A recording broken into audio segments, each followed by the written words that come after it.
2026, un conseil des ministres s'est tenu de 11 heures à 14 heures au palais de la présidence de la République, sous la présidence de son Excellence, M. Alassane Ouattara, président de la République, chef de l'État.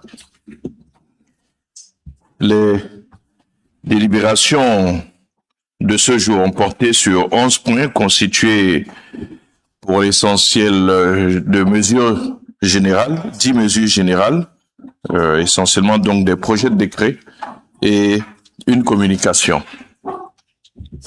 Je voudrais à présent faire avec vous le compte-rendu donc de ce conseil au cours duquel 11 projets de décret ont été adoptés. Disons 10 projets de décret et une mesure générale.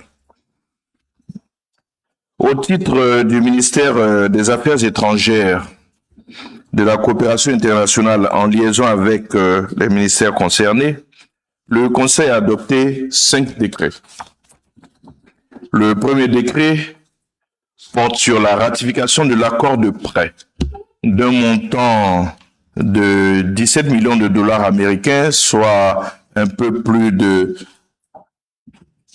9 milliards 579 millions, conclu le 13 avril 2026 entre la Banque arabe de développement économique en Afrique, la BADEA donc, et la République de Côte d'Ivoire pour le financement du projet d'augmentation du capital social de la Shelter Afrique Development Bank, en abrégé SHAFDB, qui est une banque de développement spécialisée dans l'immobilier.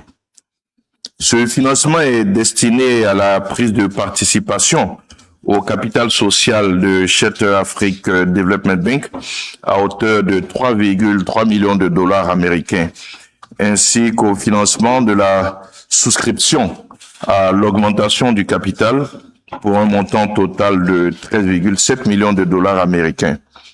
Cette opération permettra à la Côte d'Ivoire de porter sa participation au capital de SHAFDB de 4% à 10%, de consolider donc son positionnement au sein de l'institution avec un siège permanent au conseil d'administration, ce qui permettra donc d'accroître le flux de financement de la banque dédiée aux logements sociaux et au développement urbain de notre pays.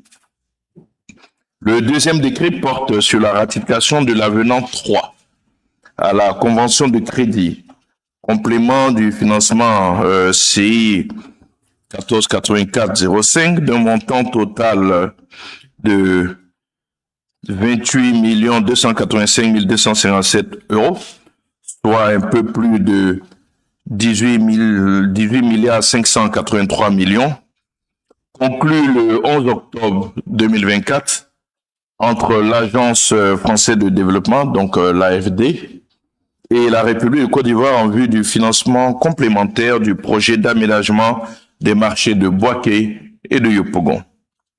Cet avenant porte sur un financement complémentaire affecté aux ressources initiales mobilisées pour l'aménagement des marchés de Boaké et de Yopougon. À terme, ces infrastructures modernes, à savoir la zone marchande de Boaké et le marché de demi-gros et de détail de Yopougon, permettront d'améliorer les conditions d'approvisionnement et de commercialisation des produits et de revaloriser les fonctions commerciales de ces deux grandes communes. Le troisième décret adopté donc par le Conseil de ce jour ratifie l'accord de prêt d'un montant total de 30 milliards de francs CFA conclu le 28 avril 2026 entre la Banque ouest africaine de développement, la BOAD, et la République de Côte d'Ivoire en vue du financement partiel du projet d'aménagement et de bitumage de la route Yabayo-Bio, longue de 60 km.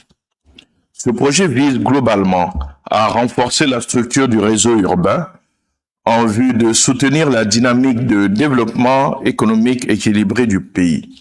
Il comprend non seulement l'aménagement et le bitumage de la route Yabayo-Bio, d'un linéaire total de 60 km, comme je vous l'ai indiqué tout à l'heure, mais également des opérations de bitumage de 8 km de voirie réparties entre Bio, Dapeoua et Yabayo.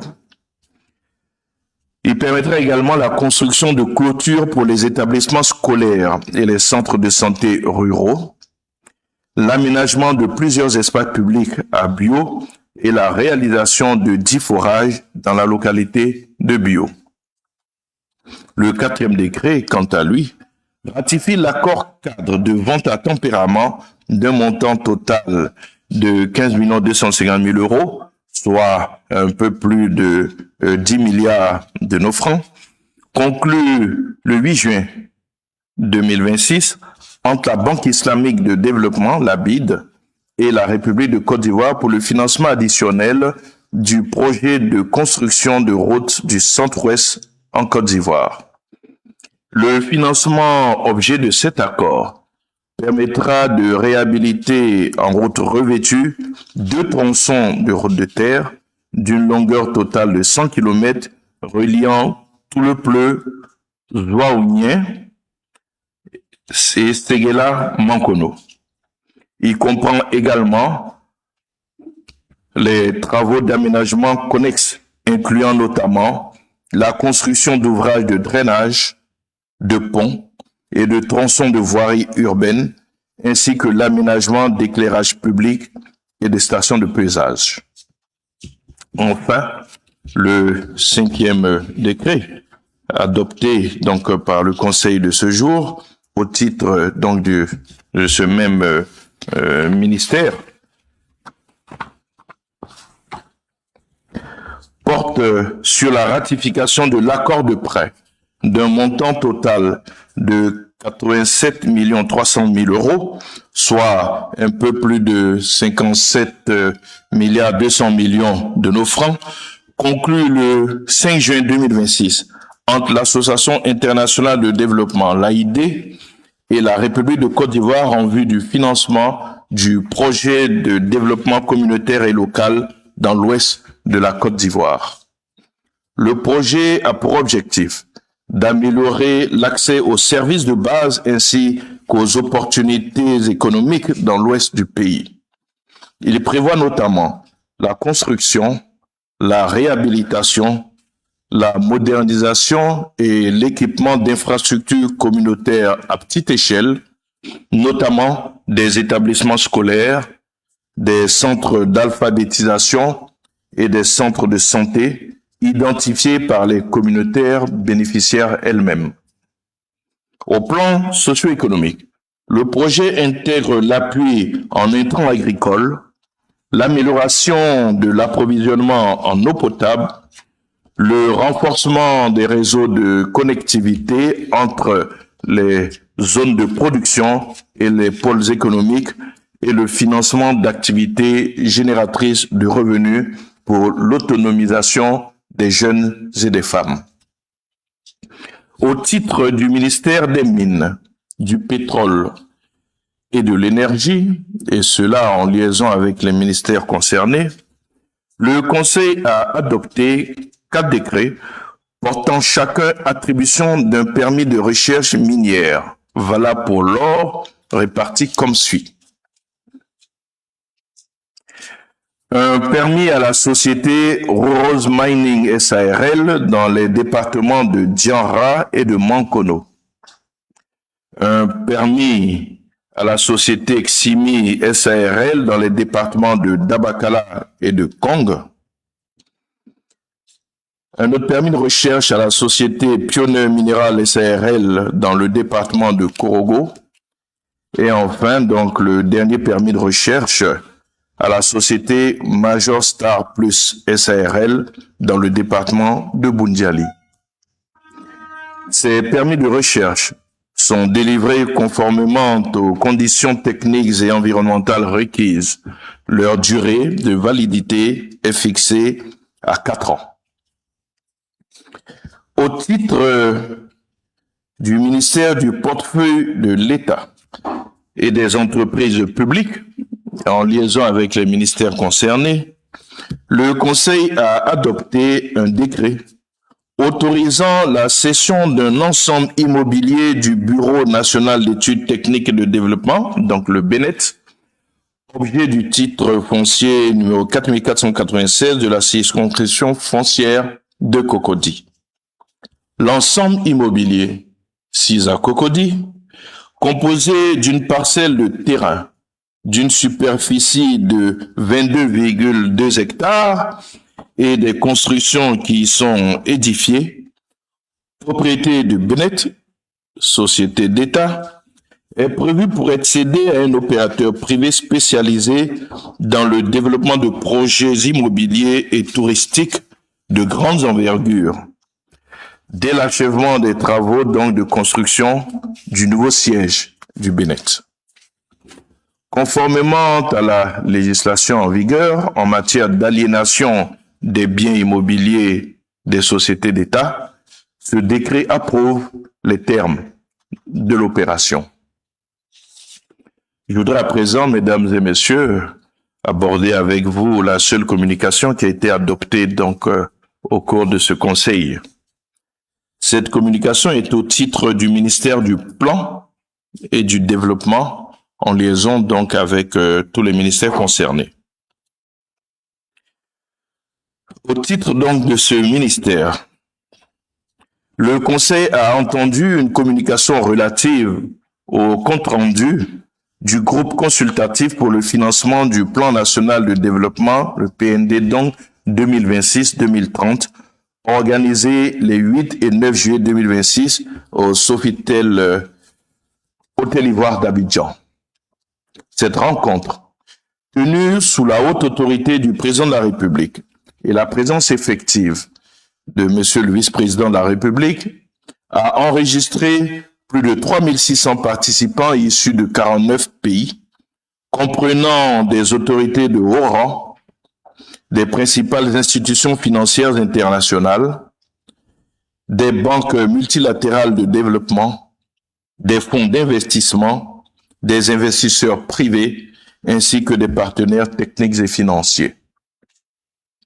Ces assises ont permis non seulement de renforcer la compréhension des priorités du PND 2026-2030, mais également de mettre en valeur le potentiel économique, le savoir-faire et les capacités d'innovation de notre pays. Les travaux ont été marqués par l'ampleur des engagements financiers annoncés par les partenaires au développement. Ces annonces d'un montant global de 80 milliards de dollars US, soit 47,820 milliards de francs CFA, représentent environ 4 fois l'objectif de mobilisation de 2,3 milliards de dollars américains, dépassant ainsi largement les attentes du groupe consultatif. En marge des travaux, le gouvernement a signé 5 accords de financement avec la Banque mondiale, représentant un engagement nouveau de près de 875 millions de dollars US en faveur de notre pays, soit environ 480 milliards de francs CFA. Ces accords couvrent les domaines essentiels que sont le développement communautaire, l'investissement privé, l'emploi, la gestion des ressources publiques et le développement des compétences.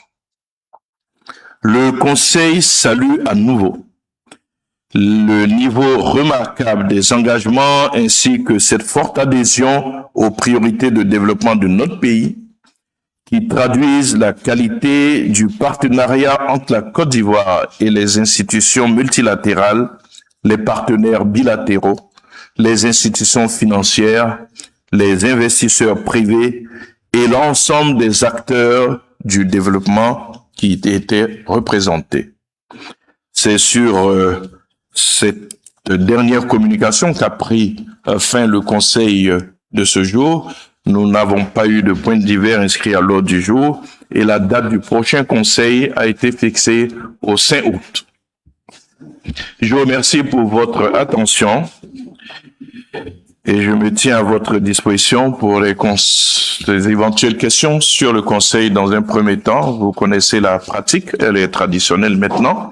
Et puis, dans un second temps, s'il y en avait quelques préoccupations hors Conseil, notamment d'actualité, qu'il vous plaira d'aborder.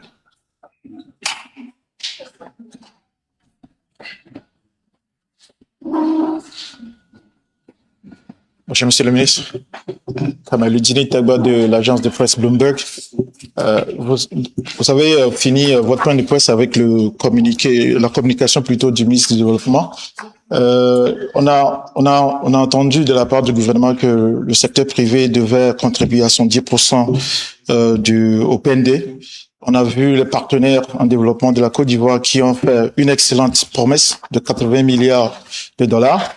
En ce qui concerne le secteur privé, on n'a pas assez eu d'informations sur les grosses boîtes internationales qui veulent investir en Côte d'Ivoire. Est-ce que c'est possible de pouvoir avoir un peu d'informations sur ces pays ou la provenance de ces pays, les pays d'où proviennent les grandes boîtes éventuellement qui sont intéressées à investir en Côte d'Ivoire et si possible nous dire quelques-unes de ces boîtes qui veulent investir dans le PND. Merci, Monsieur le ministre.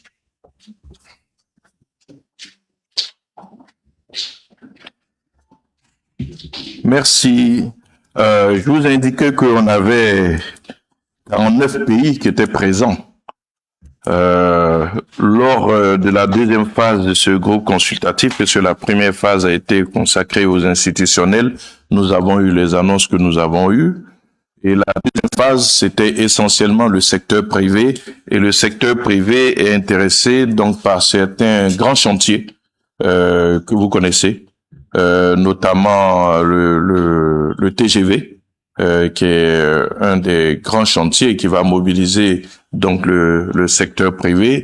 Vous avez aussi l'aéroport, vous avez le port. Donc certaines grosses entreprises donc se sont intéressées à ces différents projets, ces projets, je dirais, structurels. Donc, cela va se sentir à mesure donc de la matérialisation de leur engagement. Vous savez que c'est juste le début des discussions. Après, il faut voir les différentes formes que vont prendre les financements de ces projets, soit en PPP que nous encourageons véritablement, mais il y a tout un processus de discussion qui va s'engager à partir de maintenant. C'est comme pour les annonces qui ont été faites. Les annonces ont été faites, mais il y a un suivi qui va se faire pour que on ait la matérialité de ces annonces-là. Donc, effectivement, de grandes entreprises se sont positionnées sur ces grands projets infrastructuraux. Et donc, nous attendons que les discussions aboutissent pour arriver à la matérialisation de ces annonces qui ont été faites. Mais quand vous prenez le PND, vous voyez les grands projets qui sont inscrits donc dans ce PND.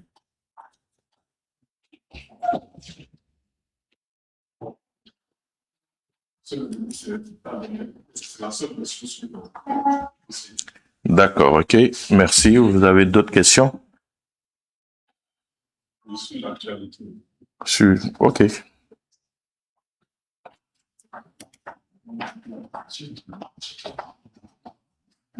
Bonjour, Monsieur le ministre. Bonjour. Aussi on pour le journal d'Abidjan. Monsieur le ministre, lors de la récente opération de déguerpissement à Tekoubé, dans le reportage de nos confrères de la RTI du vendredi 17 juillet, un agent de la mairie de la dite commune rapporte, je cite, il y a des sites de recasement qui ont été prévus.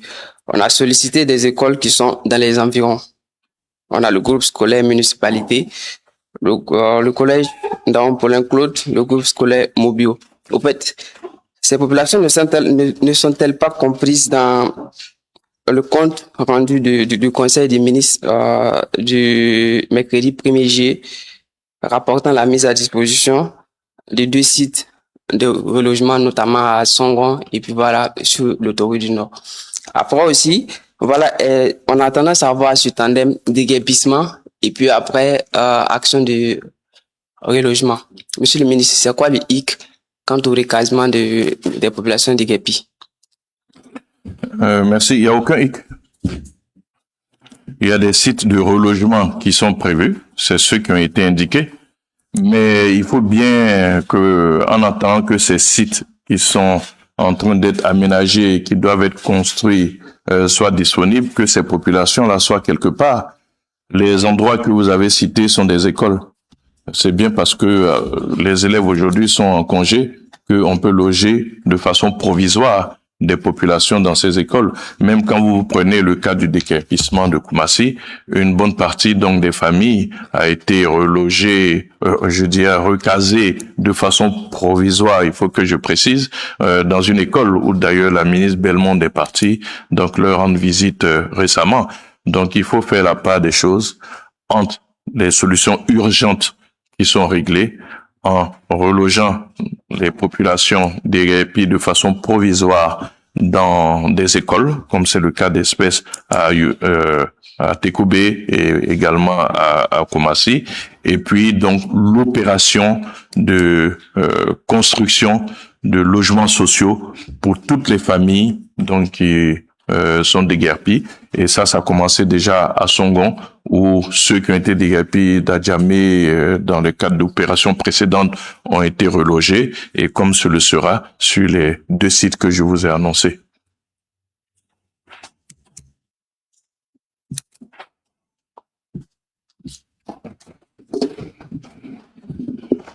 Monsieur le ministre, bonjour, je suis Yapi Koulibaly, journaliste émérite au quotidien de Jour Plus.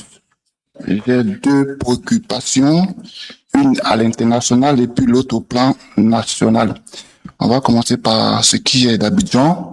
Dans la nuit du 5 au 6 juillet 2026, un livreur de colis, père de 2 enfants, a été pourchassé puis poignardé à mort en plein Cocody. Ces agresseurs se sont ensuite emparés de sa moto avant de prendre la fuite.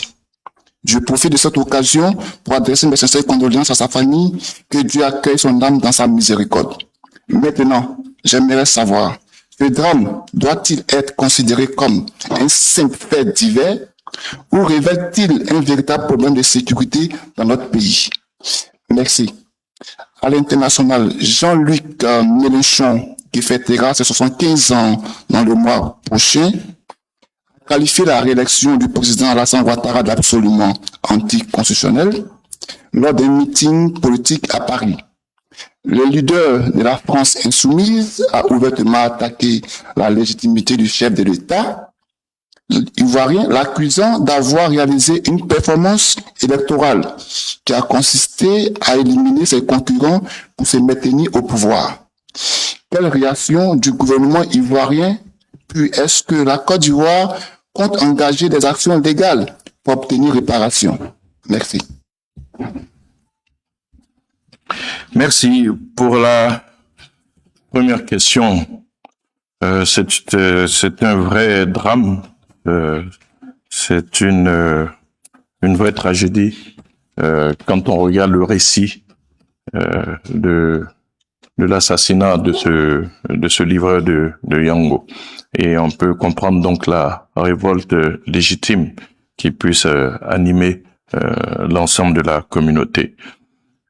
Mais ce que je veux noter, c'est que les assassins ont été pris en quelques jours. J'ai eu l'occasion de le dire ici, notre police est organisée.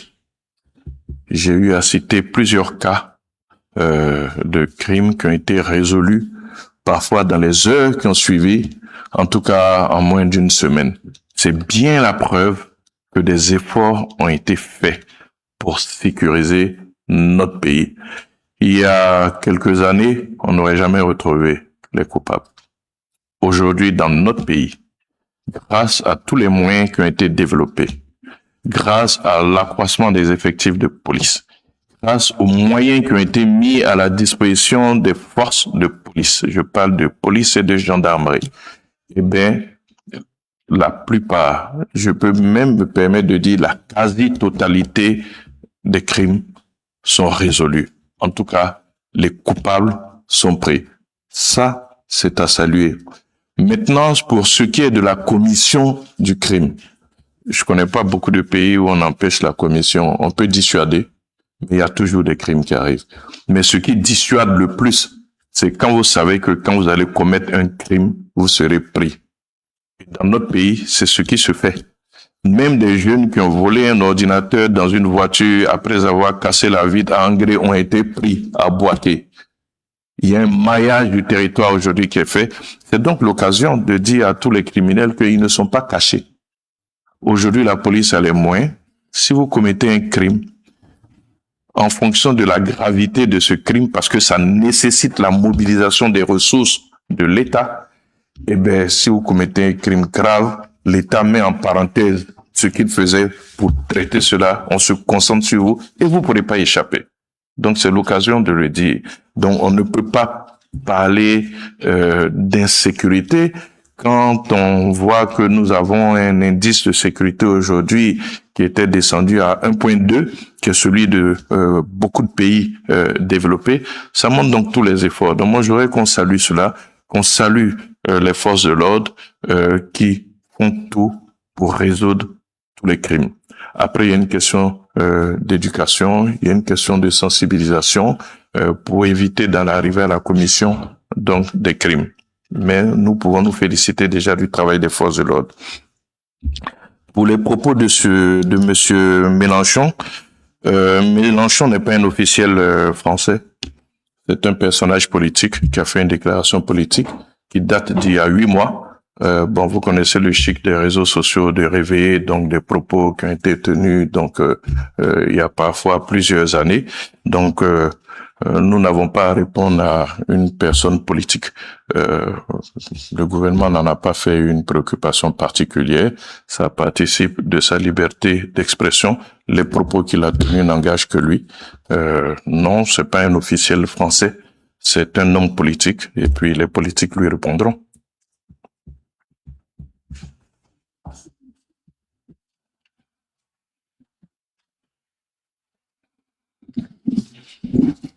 Bonsoir, Monsieur le ministre. Stéphane Kwasi, journaliste à Reflet TV.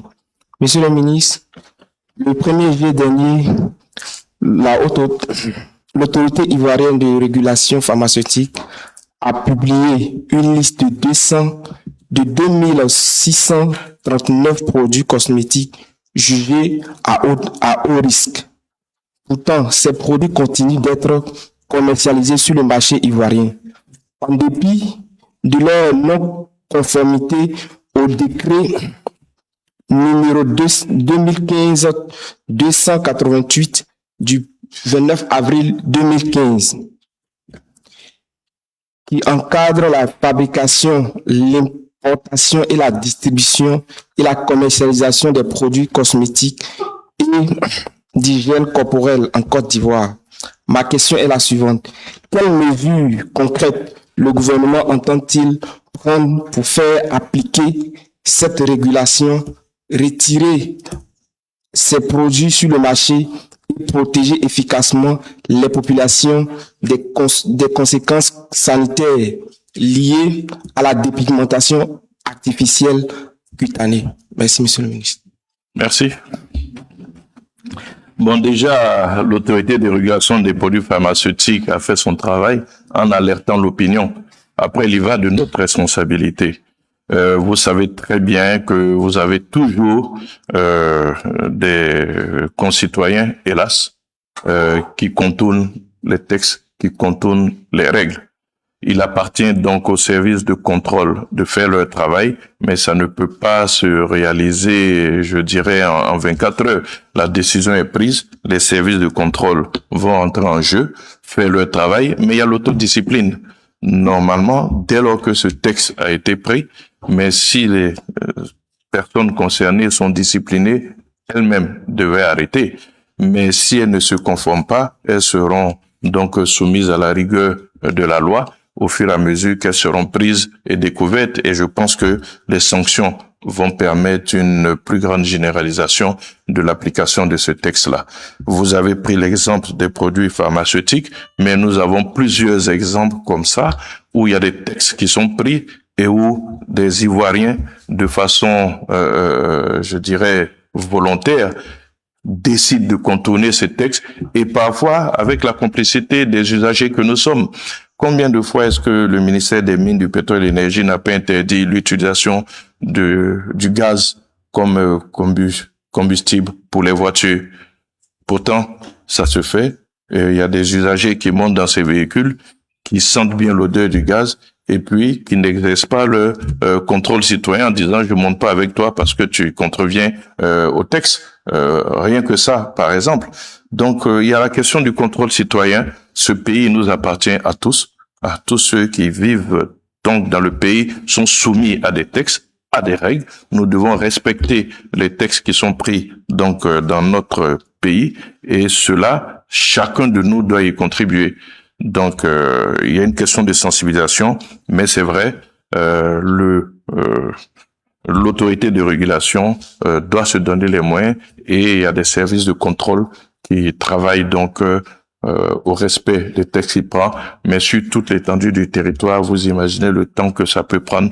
Nous restons convaincus que, comme cela se fait au niveau du ministère du Commerce, où de plus en plus les inspecteurs vont contrôler les prix, il y a des sanctions qui sont prises, mais vous savez très bien qu'il y en a toujours qui essaient de passer à travers les mailles. On commence à avoir un peu d'ordre. Je reste convaincu que dans le cadre donc des produits pharmaceutiques, avec le contrôle, avec les sanctions qui vont tomber pour les contrevenants, l'ordre va revenir aussi dans ce secteur.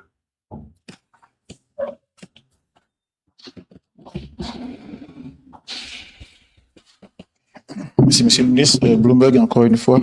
Excellence, la semaine dernière, un groupe de scientifiques a encore sonné la sonnette d'alarme en ce qui concerne les pluies diluviennes qui vont encore toucher notre sous-région.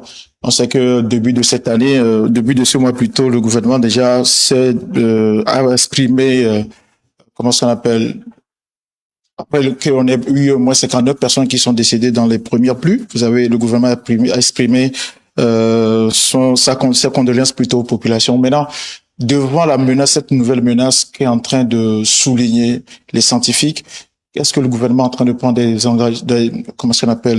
des mesures pour pouvoir empêcher ces prochaines pluies d'avoir plus d'impact sur nos populations? Et si les engagements sont en train d'être pris, en termes d'investissement, est-ce qu'on peut avoir une idée sur la question, en termes d'investissement, ce que le gouvernement est en train de mettre en ce qui concerne la construction des infrastructures afin que ces pluies qui sont en train d'être prévues ne puissent pas affecter davantage nos populations. Aussi, on sait que la Côte d'Ivoire dépend beaucoup de l'agriculture, telle que le café, le cacao. Est-ce que il y a également comment est-ce qu'on appelle en anglais on dit concern, il y a des préoccupations plutôt que ça va affecter la production du cacao. Est-ce que c'est également une peur au niveau du gouvernement? Merci. Merci. Vous savez, pour l'investissement dans le cadre de la lutte contre les effets climatiques, c'est plusieurs secteurs qui sont concernés. Il me sera difficile de vous donner un chiffrage ici tout de suite. Je pense que le ministre de l'Intérieur a évoqué les chiffres lorsqu'il a réuni donc la commission justement chargée de ces questions. Vous aviez les questions de solidarité, de relogement qui ont un coût. Vous avez les questions d'aménagement, notamment d'assainissement, qui ont leur coût aussi. Donc c'est un ensemble donc d'opérations qui doit être mise en œuvre pour cela. Ça a été évalué. Le ministère de l'Intérieur donc pourra vous donner les coûts. Je vous invite donc à les approcher. Mais vous devez savoir que les déguerpissements se poursuivent. Tout le monde a compris aujourd'hui qu'il y avait intérêt à quitter des lieux à risque. Tout le monde l'a compris maintenant. C'est vrai que on a voulu jouer sur l'émotion, faire passer le gouvernement pour un gouvernement sans cœur, mais quand tout le monde a vu la réalité des chiffres, 59 morts, c'est énorme. Tout le monde a compris aujourd'hui le bien fondé. Nous sommes le pays qui est le plus touché. Sur la centaine de morts qu'il y a eu en Afrique de l'Ouest, dans le cadre donc de ces intempéries, la Côte d'Ivoire seule a fait 59 morts. C'est énorme. Et tout ce que le gouvernement a essayé de faire, c'était d'anticiper sur ces morts-là. Hélas, nous n'avons pas été suivis. Il y a eu cet événement, mais tout le monde comprend maintenant qu'il n'y a aucun intérêt. Je le dis chaque fois, je ne connais aucun régime qui peut prendre un plaisir à martyriser ses populations. En tout cas, pas celui qui est en Côte d'Ivoire. Tout ce qui a été fait, c'était pour le bien des populations. Donc, ces déguerpissements se poursuivent. Tous les bons penseurs ont compris, parce qu'ils ont ces morts sur la conscience aujourd'hui. Personne n'en parle. Mais il y a 2 ou 3 jours, à Tekoubé, donc ils sont allés déguerpir des zones à risque. Voilà l'importance. Donc, les opérations se poursuivent. Les opérations d'assainissement aussi se poursuivent. Les opérations de redimensionnement de certains ouvrages, donc, ont commencé. La route de Bingerville qui avait été coupée a nécessité un redimensionnement des ouvrages. Ces travaux également ont commencé. Donc, vous voyez, il y a le ministère des infrastructures qui est concerné, il y a le ministère de la solidarité qui est concerné, il y a le ministère de l'assainissement qui est concerné, il y a le ministère de la sécurité qui est concerné. C'est tous ces budgets-là qui ont été mis ensemble lorsque nous avons eu la session avec au ministère de l'Intérieur. Donc, il y a les chiffres et puis qui pourront vous les communiquer. Je vous remercie.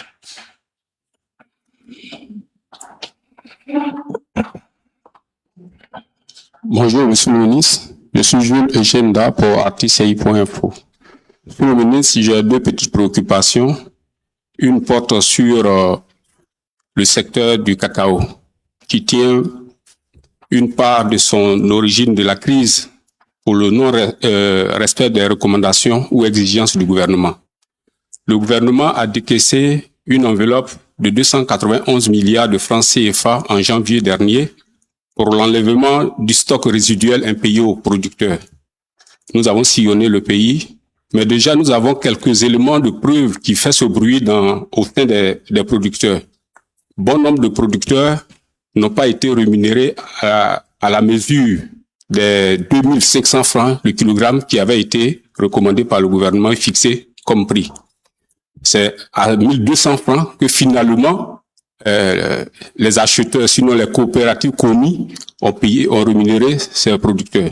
Je voulais savoir, Monsieur le ministre, quand le gouvernement prend des décisions, quel est le suivi qu'on fait sur le terrain pour savoir que les destinataires de ce programme-là ont été vraiment bénéficiaires. Deuxième préoccupation, Monsieur le ministre, juste hier, il y a eu une augmentation des denrées alimentaires, notamment le riz rizière. Précédemment, le prix était de 11 600 francs. Hier, à 17h, quand je suis passé au supermarché, c'est passé à 12 800 francs, soit 1200 francs d'augmentation. Je voulais savoir si cette augmentation se justifie. Merci, Monsieur le ministre. Bien, merci. Vous me permettez de répondre à la suite de la question de Bloomberg. Pour ce qui est des conséquences des intempéries sur la production de cacao, on ne saurait vous dire, c'est vrai, on prend des dispositions, mais tant que la situation n'est pas arrivée, on ne peut pas mesurer quel est l'impact. Pour le moment, on n'a aucune inquiétude sur notre production, donc on observe. La campagne, c'est pas maintenant qu'elle va s'ouvrir, donc on a encore le temps. Pour ce qui est donc de l'enlèvement des produits, vous savez, il faut faire très attention donc des analyses qui sont pas poussées. La vérité, ce qui s'est passé dans le cacao, c'est que certains producteurs, sachant que les cours allaient monter, ont stocké. Ils ont voulu spéculer. Et la décision que le gouvernement a prise, c'était pour la campagne en cours, c'était pas pour la campagne précédente. Donc les 2800 qui ont été amenés pour faciliter donc la sortie des produits donc à 2500 par kilo concernaient la campagne en cours. Lorsque le DG du Conseil Café Cacao a fait son point, vous avez vu qu'il avait noté une augmentation par rapport à ce qui devait se faire traditionnellement de la quantité de cacao qui était sortie. Eh bien, c'est ce cacao qui avait été stocké pour de façon spéculative bénéficier de l'amélioration des coûts. C'est comme ça que cette décision a été prise que pour tous les anciens stocks qui n'étaient pas concernés par la campagne à court, donc ce soit à l'ancien coût. C'est pas plus compliqué que cela. On connaît aujourd'hui notre production. On sait à peu près quel est notre tonnage qui va sortir. Donc on peut prévenir, on peut prévoir. Mais effectivement, quand pour spéculer, des gens ont conservé du cacao qu'ils ont voulu mêler donc à la campagne qui était en cours parce qu'ils voulaient bénéficier donc de l'amélioration des coûts. Commercialement, ça peut se comprendre, mais l'État n'avait pas prévu ça puisque l'État avait déjà une évaluation du stock qui devait sortir. Donc, nous avons bien entendu cette question-là, mais vous pourrez poser la question au Conseil Café Cacao. Il pourra vous répondre avec beaucoup plus de précision sur ce qui s'est passé, de sorte que d'un commun accord avec donc l'organisation, ils sont tombés d'accord sur ce coût pour les anciennes productions et que le cacao qui concernait la campagne, dont on voulait faciliter l'enlèvement, était fixé donc à ce coût de 2500.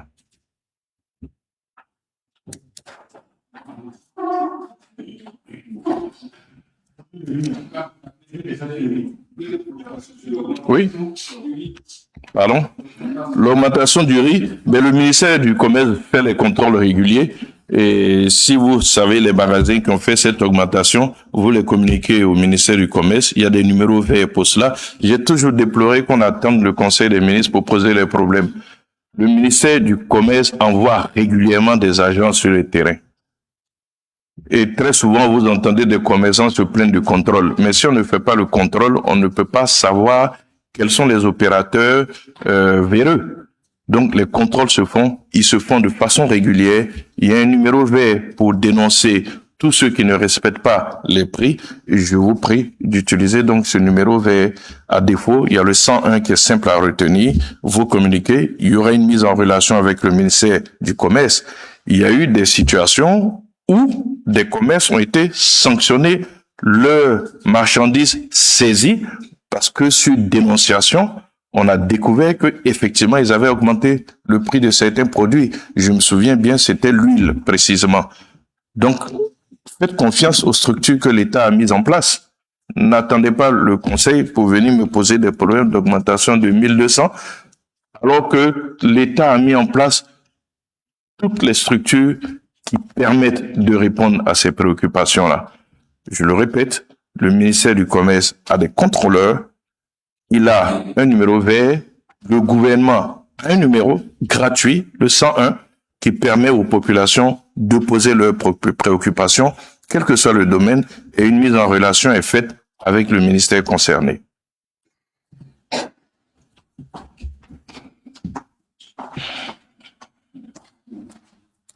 Bonsoir, Monsieur le Ministre. Je suis Abdoulaziz Diallo, correspondant de RFI à Abidjan. Monsieur le Ministre, le PPACI, le parti dirigé par l'ancien président Laurent Gbagbo, a annoncé la création d'un observatoire parlementaire. Cette structure est présentée comme un outil de suivi et d'évaluation des travaux de l'Assemblée nationale. Monsieur le Ministre, ma question est de savoir quel regard est-ce que le gouvernement porte sur cette initiative, surtout que le PPACI n'a pas de député présentement au sein de l'Assemblée. Merci beaucoup.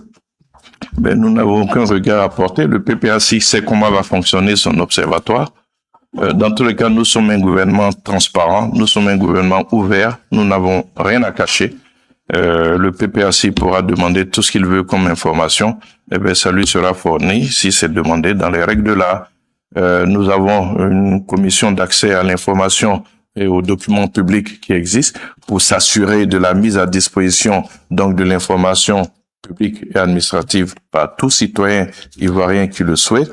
Nous sommes un gouvernement ouvert. Donc, nous n'avons aucun problème, nous n'avons rien à cacher.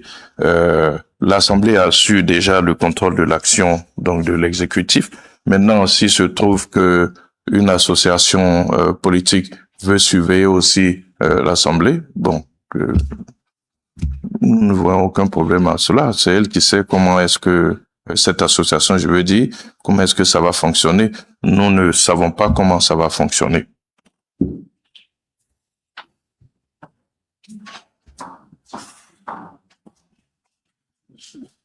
Bonsoir, Monsieur le ministre. Je suis Vénan Saka, journaliste pour le quotidien L'Inter.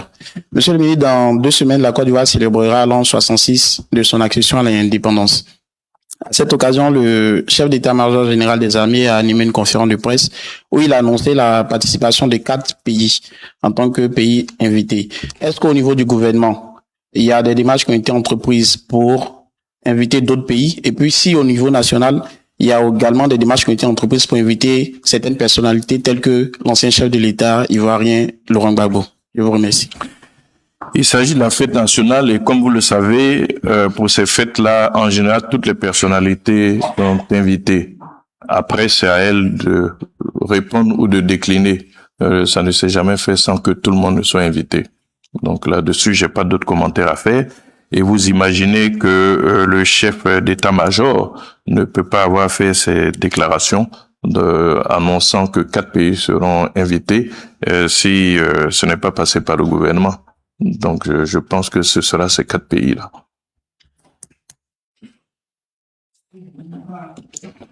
Maintenant, si d'autres personnalités décident de venir, donc c'est à la présidence qu'elles s'adresseront. Et puis la présidence va communiquer sur les personnalités qui ont décidé de participer à notre fête nationale.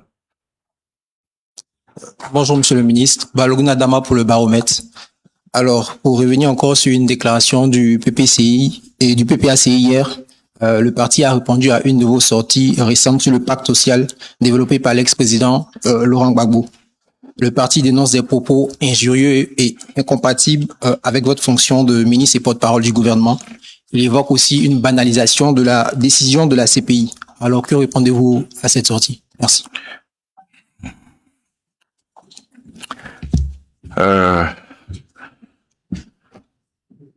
Alors, quand je suis à ce pupitre, je suis porte-parole du gouvernement.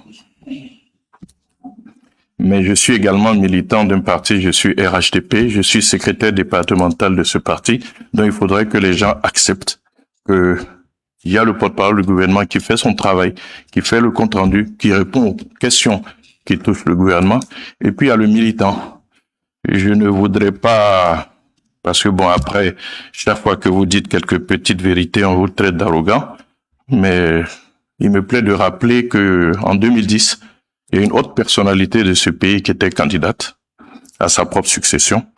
Et je me souviens qu'au cours d'un de ces meetings, elle a dit à ceux qui la critiquaient d'utiliser les moyens de l'État, je suis 100% président, je suis 100% candidat. Amadou Coulibaly est 100% RHDP. Amadou Coulibaly est 100% porte-parole tant que le chef de l'État lui fera confiance. Donc, je mène mes activités de porte-parole, mais après, je suis militant. Et en tant que militant, le militant qui est en moi peut répondre aux militants d'un parti politique, en fût-il le président.